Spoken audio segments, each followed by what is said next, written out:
Hello and welcome to Searching for Service, brought to you by District 5950 and 5960. I'm Kelly Kirk. I'm Chad Larson. And I'm Joe Kirk.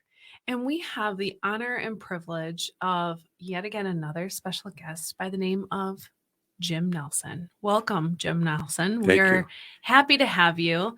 And our listeners are probably going, who the heck is Jim Nelson? And you're about to find out just who he is. So in this first section, we always like to get to know you. So, Jim. But before we get to know Jim, sorry, we're gonna very quickly outline what the purpose and overview of what this show is all about.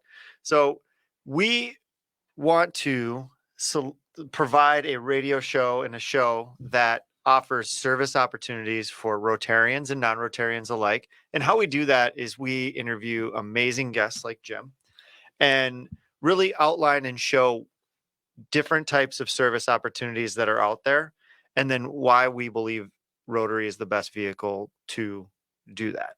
And today, part of what we'll talk about is Jim's recent service trip to Honduras. Right. You want to talk about a great segue, Chad. But before we get into it, you guys, I was just so excited to have Jim on, okay?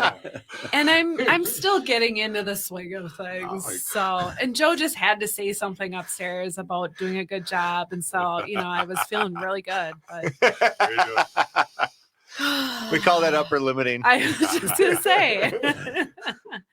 Well, welcome again, Jim. And why don't you share with our listeners what it is that we need to know about you? Well, oh my gosh. Okay. the City of Lakes Club, former governor. Yes, I am a member of City of Lakes Rotary Club. We meet at the Women's Club in downtown, or just on the edge of downtown Minneapolis. What a great location. It is a fabulous location. I had a BNI chapter that met there in that location for several years. What an amazing building. Yeah, and this time of the year is particularly good. We have some social events up on the roof of the patio upstairs, and you can see downtown. Yeah. And it's really gorgeous. I don't know if we're going to do that this summer because I don't know if we're going to have any warm weather. When is summer going to get here? Yeah, I'm not sure about that. Anyway, I've been a member of City Lakes Rotary since March of 1999, so it's 24 years. I got involved like a lot of people because somebody asked me to come to a meeting, and I got sucked right in. Before I joined Rotary, I have to say I knew a lot of lawyers, and I knew my clients, and I knew some neighbors and a few other people, but I didn't know nearly as many and as broad a cross section of our community as I did until I joined Rotary. And when I went to the first meeting, I saw people I knew from my business experience. I'm a lawyer, and I thought, well, this might be fun. And that was kind of what got me in. This might be fun, it's sort of the networking aspect of it. Yeah. And but then I did get involved and got really interested in the service aspect of it. I became president of the club in 2009. And then became district governor in 2014-15. Wow. Rotary year. So it's so common to hear, like, people join Rotary for two reasons. They get in the door either professionally or, they're really inspired by service. It's in their DNA, their family, it's legacy, it's all of that type of thing. Or the youth exchange has always been a really big connector too. Yes. That you're absolutely right. And we have hosted 3 youth exchange schools. I was just going to ask you, I'm like, I don't want to jinx it, but have you done anything with youth exchange? I've done plenty with youth exchange. And by virtue of being on the district governor and incoming district governor, I was also on the board of the North Star Youth Exchange for 3 years. So yeah, I'm very familiar with that. And I think you're right. It's a multi-dimensional organization in the sense that service is, our motto is service above self. And that's a lot of what we do, but that's not all we do. Right. There's many service opportunities beyond Rotary. I mean, if that's all you want to do, you can do that. And a lot of you can pound nails for Habitat Humanity or what a wonderful organization. I'm not downplaying that at all. But you may know, as being Rotarians, that Rotary really has 5 core values that we've articulated. and service is one of them, but fellowship is another one. And that's why a lot of people join. Yeah. Leadership is another one. And I got into leadership just because I was asked to do something and I did it. And of course, integrity with our 4-way test and diversity, which we struggle to really promote, particularly in our district. And we've been continuing to get a lot better with it, I will say. Yeah. I mean, even in our club, just the new membership that we're bringing in is very reflective of our community, which is exciting to see as we are continuing to grow and put a focus on DEI. I think that's a really great thing. That's right. And of course, if you go to an international convention around the world, and I've been to 10 of them, you see a lot of diversity. Yeah. I mean, people from all over the world, all colors, creeds, and so forth are represented there. And certainly all political views are represented there too in clubs. We try to leave the politics at the door because of that. Yeah. We just had Meg from the National Eagle Center, and she had a wonderful, inspiring quote. I think you wrote it down. I 'cause did. I didn't get it. She talked about how eagles are so inspiring because you can't fly without both the left wing and the right wing working together. I was like, Yeah. That's very Like good. she's- unbelievable. She's going to bat for that, like the eagle becoming like the national bird, and like it's obviously the national symbol. But Right. anyways, Yeah. anywho, Yeah, that's Come great. together though. Yeah. But back to you. Do you have I mean, obviously we're going to talk about the Guatemala trip. Honduras. Or Honduras. Honduras. I'm sorry. We had Guatemala on a Yeah. couple weeks ago. I heard Sutton's Yeah. discussion. Yeah. But do you have a favorite service project that you've completed in your time? Well, I would say that the Honduras is at the top of the list as far as international projects are concerned. As far as local projects, we've had a continuing relationship with Dunwoody, which is a wonderful school. Yeah. Really trains a lot of people in a lot of skill areas. Yeah. Skills that I certainly don't have. I was practiced law. That's because I didn't have any skills. That's And not so true. we've You do too. we've worked with the young people. They have a program where they bring disadvantaged high schoolers and show them the opportunities, because we talk about college, but there's a lot of ways to make a very respectable living other Especially than in today. college. Yeah. Especially today is right. Yeah, with the cost of college and so that's always been a favorite of mine. We do various things. And that's an ongoing project that you do annually? Yes. Or is it? Well, yes. Annually, we do mock interviews with the kids to kind of Cool. get them trained into how to deal with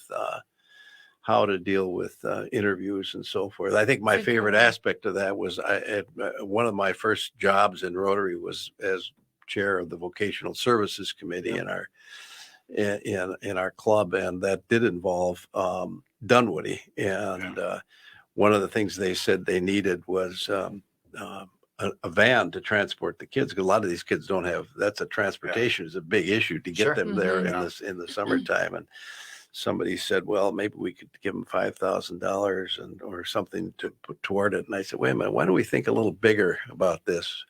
Let's see if we can get the club to come up with money. And we came up with enough money. And I had an automobile dealership client Yeah. at the time, and I called them and said, here's what we want to do, and here's how much we got. Can you help us? We bought them the whole van and Oh my goodness. put the Rotary logo on the side of it. And I don't think it's operating anymore because this was 18, 19 years ago, but I think it operated for well over 10 years. And so that was, it was fun to go to Dunwoody and see that van outside. Well, it probably paid for itself 100 times. Multiple times, Yeah. I think. Yeah. Yeah. It's really amazing. Yeah. Yeah. And we work a lot at the community emergency services food shelf over in South Minneapolis. Oh, yeah. I like that a lot too. I don't do it every month, but I do enjoy that. And you guys do a monthly service project with them?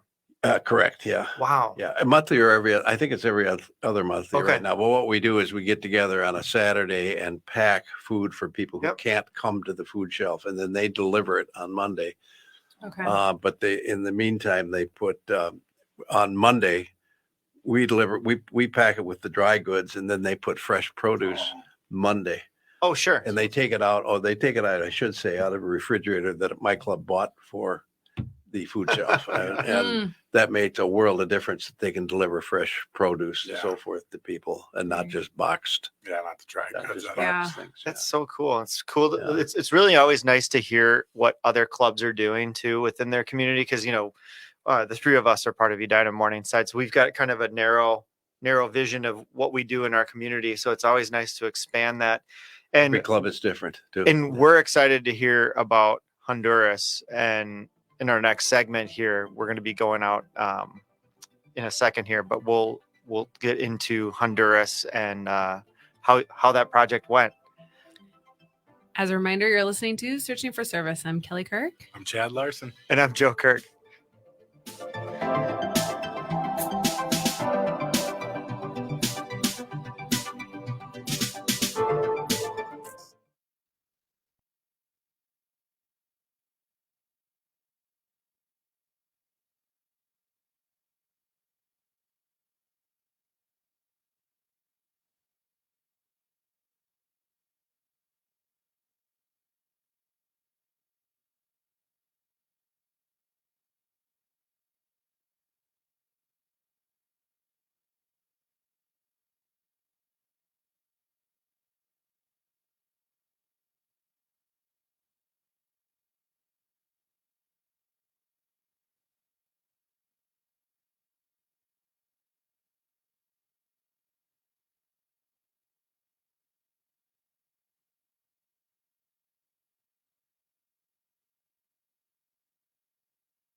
Hello, and welcome back to Searching for Service, brought to you by Rotary District 5950 and 5960. I'm Kelly Kirk. I'm Chad Larson. And I'm Joe Kirk. As a reminder, you can find us on your favorite podcast platforms, and we love 5-star reviews, likes, shares. comments, questions, concerns. There's a ton of episodes on there, people. There's going to be something you're going to like. If you are tuning in for the first time, we have on our show today Jim Nelson, and outside of him being just an amazing person, the real purpose of us having him on our show today is to talk about the Honduras trip that he just recently took, and that the project, the service project within. Let's dive in. All right. How did that come to fruition? Let's start there.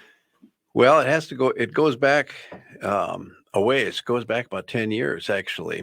There's a Rotarian by the name of Steve Solbreck, who is a member of the St. Louis Park Rotary Club. He was doing a water project over in Africa, and where was it? Uganda. Okay. And it was in partnership with a large non-governmental organization, or NGO, World Vision. And when he was there, he asked a World Vision person,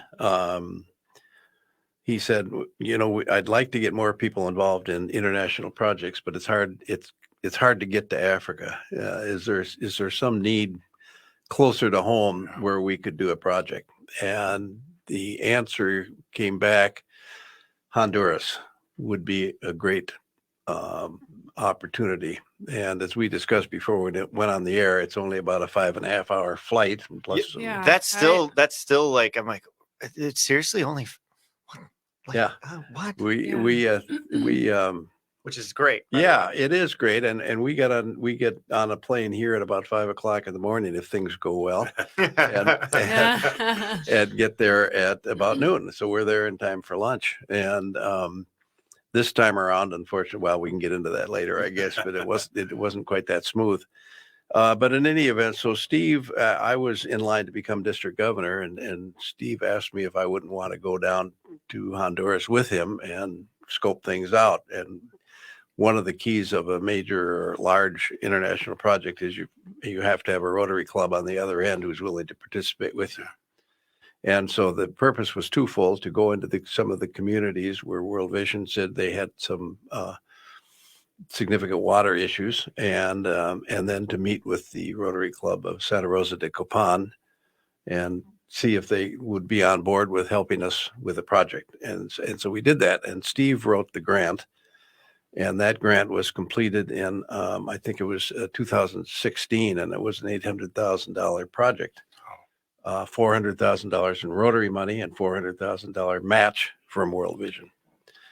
I'm always Holy shocked by cow. the amount of money that can be raised, for the right causes and for Yes. like, if you've got somebody at the helm that really knows how to push it too, and just how quickly that money turns into a lot of money. Yes, and I will get to that in a little bit, because the numbers can be pretty dramatic. Anyway, very successful project. We went down there in 2016 and saw the results. And when we were there in 2013, there's one particular village where we were an example where we saw them. Their water source was these kids pulling water out of literally a hole in the ground where the water had just seeped in from the mountains up above down into this hole in the ground where there's wild animals and domestic animals feeding out of it and doing everything else that animals do. And filthy water. And they'd come down at 5 o'clock in the morning and scoop it out into a bucket and take it back. It's a 45-minute to an hour process just to get water that was dirty and then clean it, probably just by boiling it. That was about it. And then to go back in 2016 and see a water tap right outside the home and see fresh water and the kids washing their hands in it and laughing, and it's just really incredible. It's such a moving experience. Once you do that, it's kind of hard to let go of that. Well, and what's always amazed me too is how water changes their life so much, specifically for women. Yes. Like we've had other people on, and just the statistics on how clean water impacts women, children, health, education, Yeah. just it's everything. It's just so wild. Yes, and you look at the Rotary. Probably somebody in one of your shows has talked about the 7 areas of focus of the Rotary Foundation, and the water spills out over all those areas: economic development and education and health and so forth. It's really so dramatic. So I mean, it's a wonderful gift that you guys were able to provide. Yeah. Oh, yeah. And it's a gift back to us too, to Mhm. feel that. So in 2016, my club was looking around for a project, and one of our members said, well, can't we just do something where we don't really have to leave town?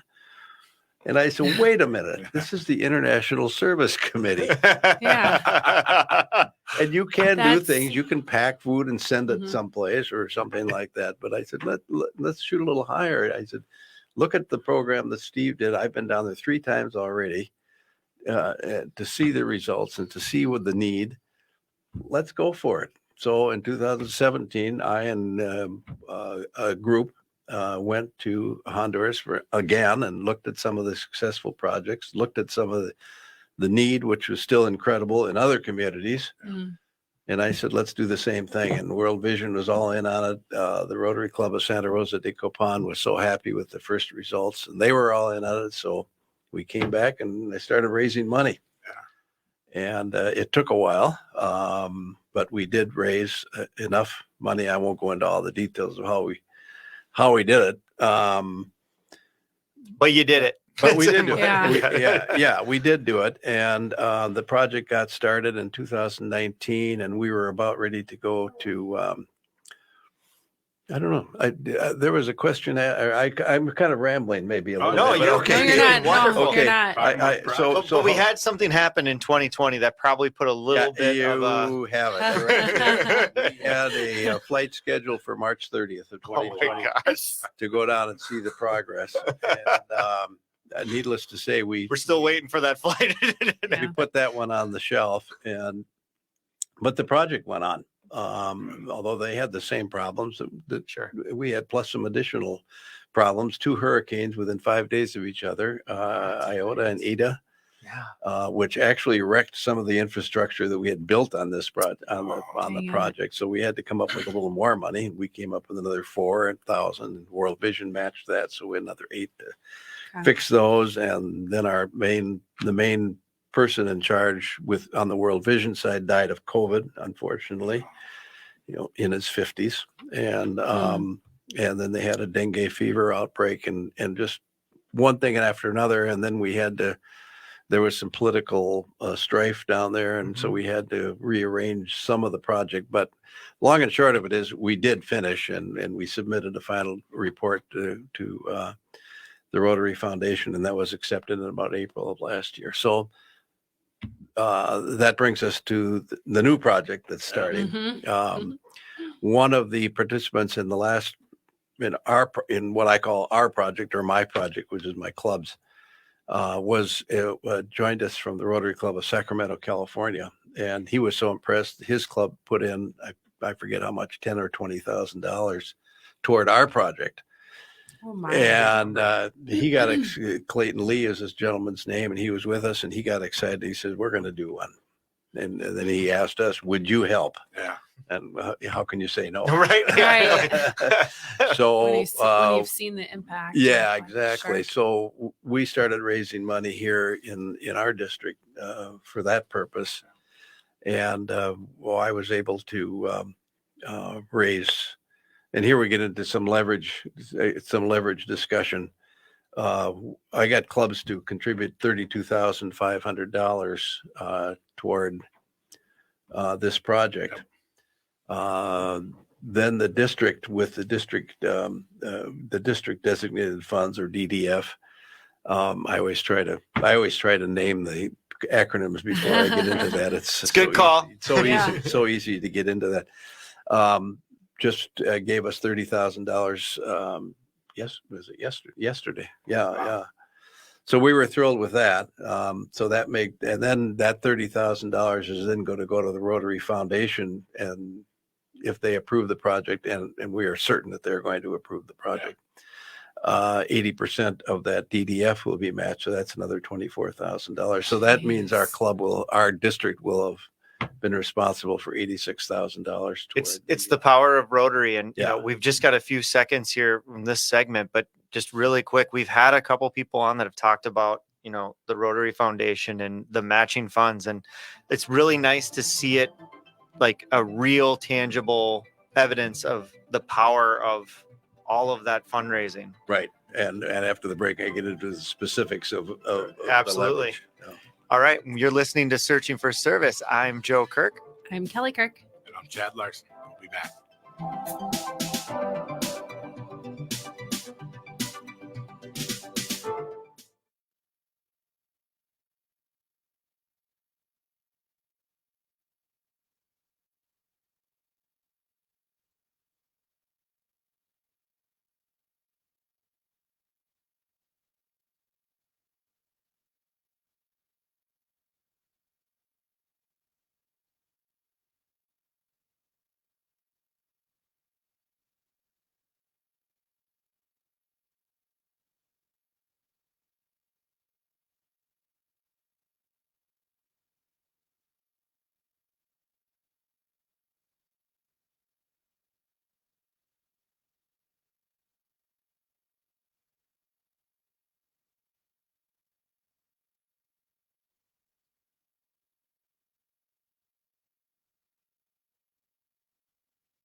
I can't see them from here. So. Hello and welcome back to Searching for Service, brought to you by Rotary District 5950, 5960. I'm Kelly Kirk. I'm Chad Larson. And I'm Joe Kirk. And as a reminder, we love 5-star reviews. Like, comment, subscribe, share, do all the things, please. and you can do all of that through all of the different podcast platforms. However you So, listen. Yep, and Yes. just searching for service. I love that you add that in too. Yeah, I was It's just a going to nice say, little good add, call. so. But if you are tuning in for the first time, we have Jim Nelson. He is a Rotary member of the Minneapolis City of Lakes Club, also a former district governor. But we have him on here talking specifically about his most recent trip to Honduras. And so we had wrapped up our last section talking about the funding and how you actually phrase it, leveraging. Yeah. So let's go ahead and just continue on that subject matter. Yeah. Okay. In this particular case, and this is not unusual for international grant projects, but I just brings to mind, I sent an email to all our participating clubs the other day. I sent one to one club, which had given us $5,000, which we were thrilled about, of course. And I pointed out to him what that $5,000 amounts to. So we've got their basic $5,000 and essentially a DDF match of $5,000. That's a little bit difference, but so that's $10,000. Then to that $5,000 that is matched, the Rotary Foundation in Evanston will give 80% a match of that. So that's another $4,000. So now we're talking about 15. We'll just call it 15 for round numbers. no, but it's actually 14 plus it's 24,000. 24,000. Wow. Yeah. At this level. Yeah. And then World Vision is matching that dollar for dollar. So it just shows you there's no small donation to Rotary. No, Especially- that's exactly right. Yeah. Yeah. We've had donations to this project from $500 to $10,000. Yeah. It's truly incredible. So it really is. And that's very typical, that kind of a 5.5, 6 times leverage for your local club funds. Well, and just think about the amount of things that you can do with that extra funds and how it gaps probably some of the things that come up like weather. Yeah, You know? that's right. That's right. Yeah. And although this is submitted to Rotary International as a $400 or an $800,000 project, 400 Rotary, 400 World Vision, I think we're going to end up raising considerably more than our 400. And World Vision says, whatever you raise, we're going to do it. How So, cool is that? Like, Yeah, I think yeah. that's the cool part is like the more successful you are, there's just more, like it's just a more thing. Like you Right. keep doing more, we got you. That's right. And then Yeah. we can help more people get some clean water. That's so right. why don't we go into the project itself? So why don't you walk us through a little bit about Yeah. how many days were you down there? A week, 10 days? We were down there from Monday to just until Saturday. Okay. Okay. We were going to go do it Monday to Friday, but we lost Monday because our flight was canceled at 4 a.m. Our flight to Atlanta was canceled, so we couldn't get our connecting flight to San Pedro Sula, which is the airport in Honduras where we fly to. So Well, luckily We you're lost only it. 5 hours away. we're only Yeah. 5 hours away, but it took us 16 hours to get there. That's a long day. Yeah. So And walk us so- through when you got there, how, like, so did you meet immediately with the Rotary Club?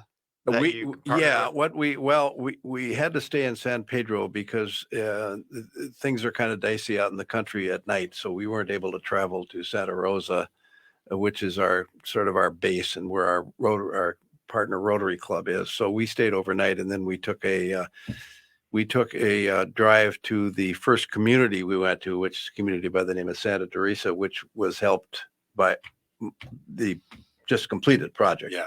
So that's about we were up at 6 o'clock in the morning. That's about a 6-hour drive, even though it's about 100 miles. Yeah, The roads are not very good down there. So, and it's up in the mountains and so forth. So for part of that time, that's probably the first day in about 5 years that I never had a cup of coffee all day, by the way. Oh man. Oh my goodness. Headache at about 11:30 in I the didn't morning. have that problem. I was surprised actually, but any event, so we got there and they had already had a meeting that morning, so we missed some of that morning. But we heard from them, and I have the notes on that conversations that they had.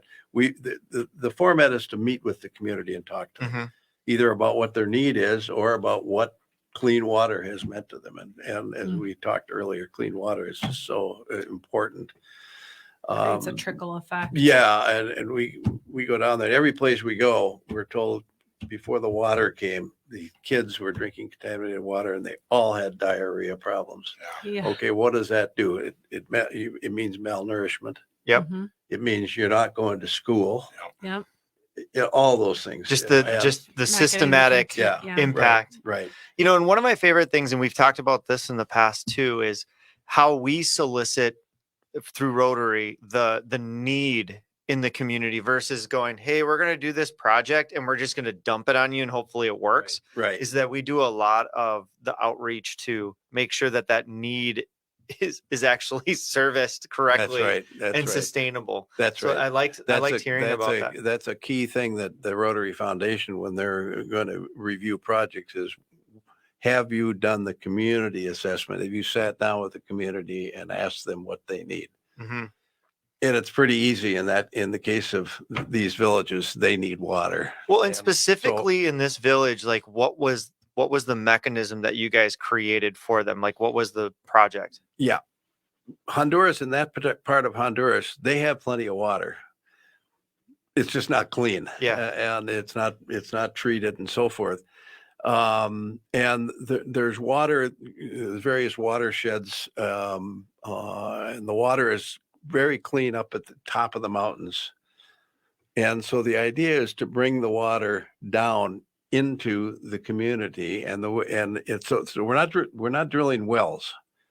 What we're doing is using gravity fed systems.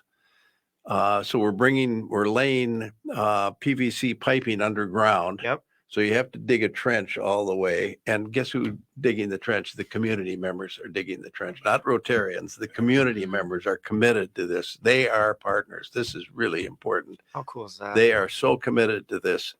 In the first project, I was told there was a bunch of communities involved, and they dug 80 miles of trenches. And we saw them digging. They were digging with picks and shovels. They weren't. It's not like How they long had did it real take No, them to do that? It's unbelievable. I mean, and Yeah. particularly the men have agreed that they're going to, every 9 days, they're going to take a day off from whatever else they're doing and dig. Listen to that Met Council while you're doing the light rail. Oh my gosh. Let's not get into that. So we're bringing the water down in PV by virtue of gravity. Yeah. And then in this particular one, Santa Teresa, into a reservoir, a big tank, 40,000 gallon tank, and that fills up, and then from there the water is distributed to the individual Yep. homes. Un- That's the idea. Unbelievable. It seems very sustainable too, right? Like not a lot of Yeah. moving parts and things that can break. You're just bringing water from one location down Well, to another. but there are some treatments that go on. They treat it with chlorine when Okay. it gets down and the other part of the sustainable part of it is the community members are trained in maintaining the system. So it's sustainable. And World Vision, another part of the sustainability, certainly one part is just the fact that community is involved so Yeah. deeply. Yeah. And they set up water boards with the help of World Vision to monitor and administer things, to collect a small fee. It might be only $20 a year from each household to build up a reserve so that they can make whatever repairs have to be made.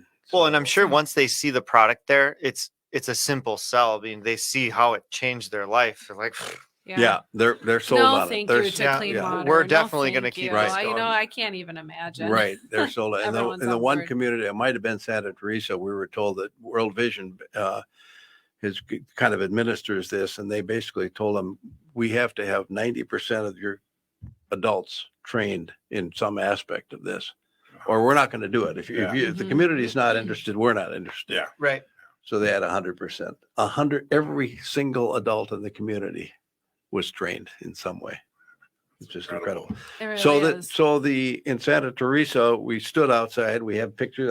I think there might be a picture Yeah, showing. the pictures are going on Yeah. on the Facebook. There's a picture of us with the community people in front of the tank with the Rotary logo and the World Vision logo. Very Just nice. and world we- changing for them. I mean, Absolutely. seriously, it's just Yeah. completely world changing. That's the part that I just can't ever get over is, Yep. you know, we take for granted everything that we have, and, you know, bringing this fresh water that is clean Yeah. so that the kids can drink it, everybody can drink it. And you have this community buy-in around a very simple concept, Yep. and it galvanizes everybody. How big is the community? Now you're asking me a question I can't That's answer, but okay. they're pretty small. They're pretty small communities. We had the one community that we're going to benefit the next project had only 12 Yeah. families, But it's still. but this was bigger. This was bigger. Well, you're listening to Searching for Service. I'm Joe Kirk. I'm Kelly Kirk. And I'm Chad Larson.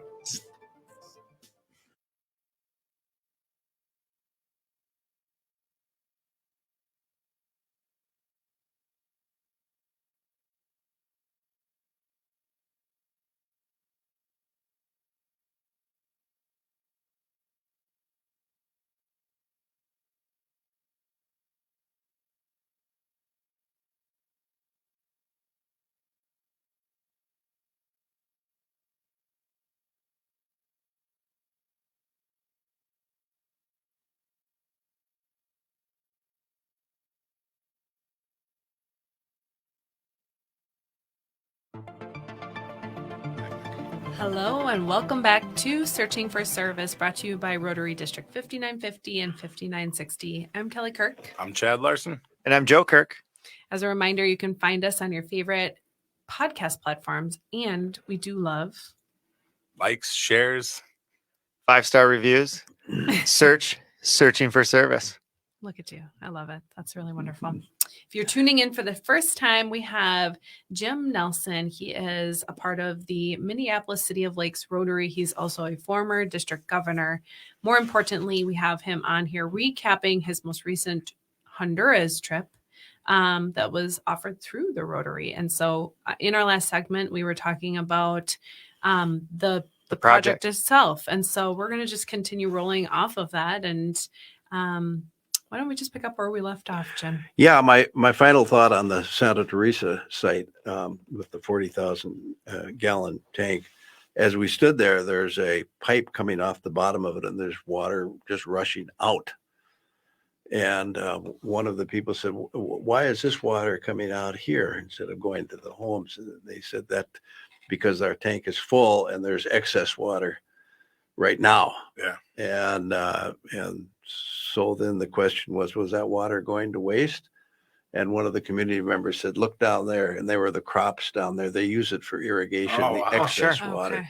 And, we were So in smart. communities where they can't sell their crops because the water is so contaminated. They're using Yeah. contaminated water Yeah. to water their crops. Yeah, bad in, bad out, right? Bad in, bad out. Yep, that's exactly right. So then that afternoon, we went to a different community, El Carousel, I think it was called. And they had water, but the water, especially in certain times of the year, was actually muddy.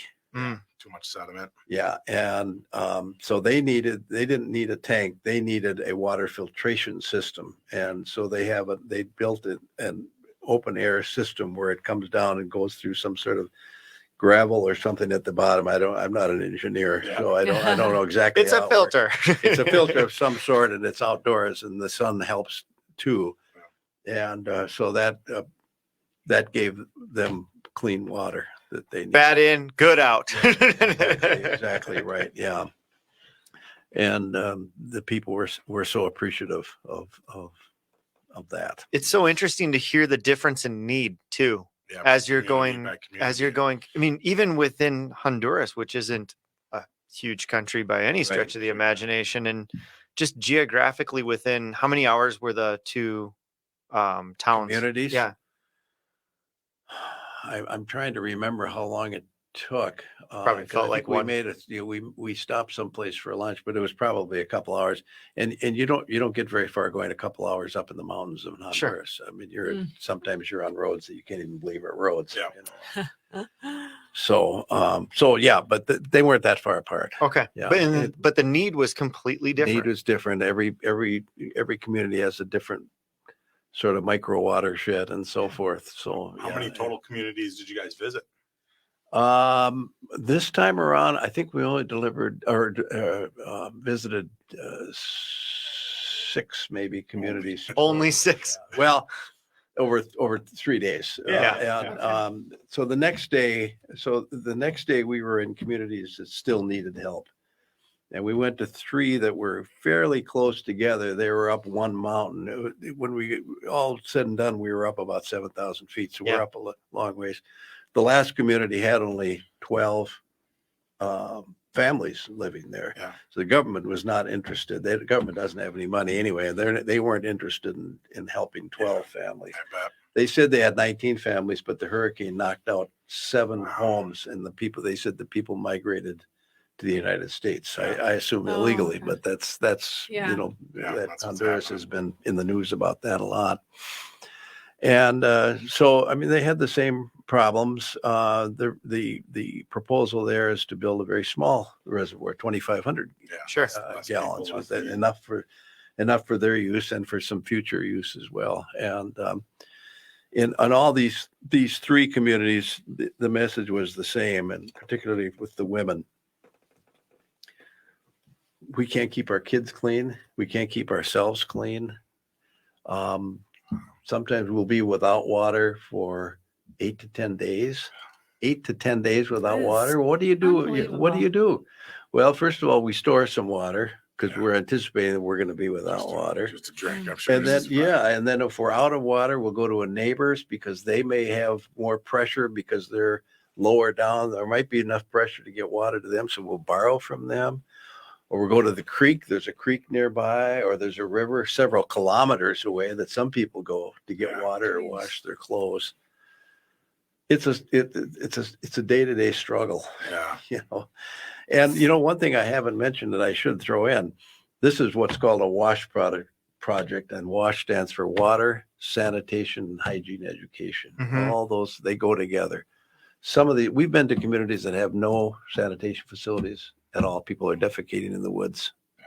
Think of Mm. that Yeah, no, right. in the 2020s. Yeah. And Yeah. the mayor of that little community said, the worst thing about this is, he was speaking Spanish, so it was being translated. He said, the worst thing about it is we have no dignity. Yeah. Wow. Yeah. So that's a part of it. And the hygiene education is primarily in the schools, teaching kids about the importance of washing your hands and keeping Mm. clean. They take that back to their parents. They train their parents, Yeah. basically.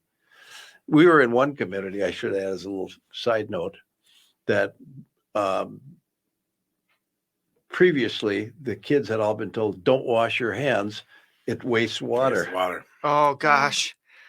Yeah, that So- I mean, it totally so- makes Yeah, sense. it Yeah, does it make does. I sense. hadn't thought of it, but it does Yeah. totally make sense. Yeah. So We need to stay alive, and so don't Yeah.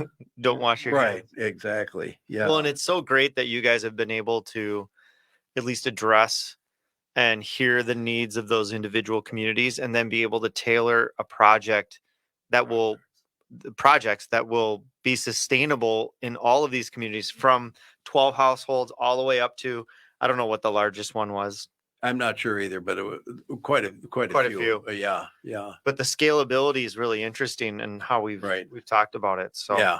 I mean, thank you so much for that group that went down there, and you How know, many total people were on the trip? We had from the U.S. I believe it was 8, and one of the exciting things about this is we have gotten the attention of Rotary International, and their director of water projects worldwide accompanied us on this Very trip. oh, that's great. And she saw what was going on, and I think I can say that she was very impressed and saying we need to do more projects of this scale. A lot of people do small projects, and there's nothing wrong with small projects, but if you can get the money together and do a project like this, You change a lot of lives. you change an awful lot of lives. Yeah. Well, One I of the feel thing- like, sorry, Go I was ahead. just going to say on the heels of that, I think that that's a kind of a good segue for us to talk about what you've been hearing about the envisioning of what these next trips could look like for Honduras, or what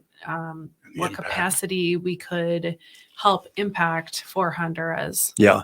I think that, I think it would be fair to say that Rotary International is interested in doing these large projects. And I know that Clayton, who I mentioned from the Rotary Club of Sacramento, he and his group are saying, we should be able to bring clean water to the entire country of Honduras. Mhm. I love that And goal. that's sort of the end. That's sort of the end game. And I know that World Vision and Rotary also is involved in large scale looking at the situation in Haiti, which is Yeah. Yeah. the poorest country in the Western Hemisphere. Honduras is second poorest. So, it's the large scale things is what is really driving a lot of people's passion at this point. Incredible, Yeah. incredible stuff. Like, it's But- so inspiring. It Yeah. really is. I'm certainly excited to. I haven't had a chance to take a peek at the pictures, but our listeners and anybody who's tuning in live right now is having the opportunity to see those wonderful photos. Yeah. So We got lots more if anybody wants to see them too. Are they for up sure. on your guys' Facebook page or website? Not yet. I'll find them. I'll find them and yeah. post them, yeah, Yeah. yeah. show description. Chad's love on to do it. that. I'd love to do that. Jim, yeah. with our last little bit here, take about 45 seconds. Last thoughts about the project, about, just what you want listeners to know about it, maybe how they can get involved. Well, how they can get involved is certainly they could, through, if they're Rotarians, they can certainly get their clubs involved. We've got 8 clubs in the district on this project contributing funds. So we've got some clubs that hopefully are getting excited. I sent them a long email the other day and telling them about the leverage and about what we saw down there. And you could contact Rotary5950Jim@gmail.com, which is my email like address. that. And I'd be happy to connect them with another Rotary club or connect them with my club to talk about it. That's fantastic. Thank you so much, Jim. Thank you for being on the show and sharing your wonderful experience. I'm Joe Kirk. I'm Kelly Kirk, I'm Chad Larson. and as a reminder, oh my gosh, we need to start over. Sorry. Fail, Patrick. Fail. Last 30 seconds. Oh my gosh. Is that the 4 segments already? Yeah. Yeah. Isn't that go by Yeah. so fast? I You're had like, my I wrong had more to notes. Oh my say. you're gosh. like, I was on day 1.5. It's really fascinating to hear about, like, the thing that blew me away when you were talking about that is just how different the Okay, let's need. wrap this up. Oh yeah. Yeah. Patrick, can you replay the last 30 seconds and we can redo it? Yep, coming in now.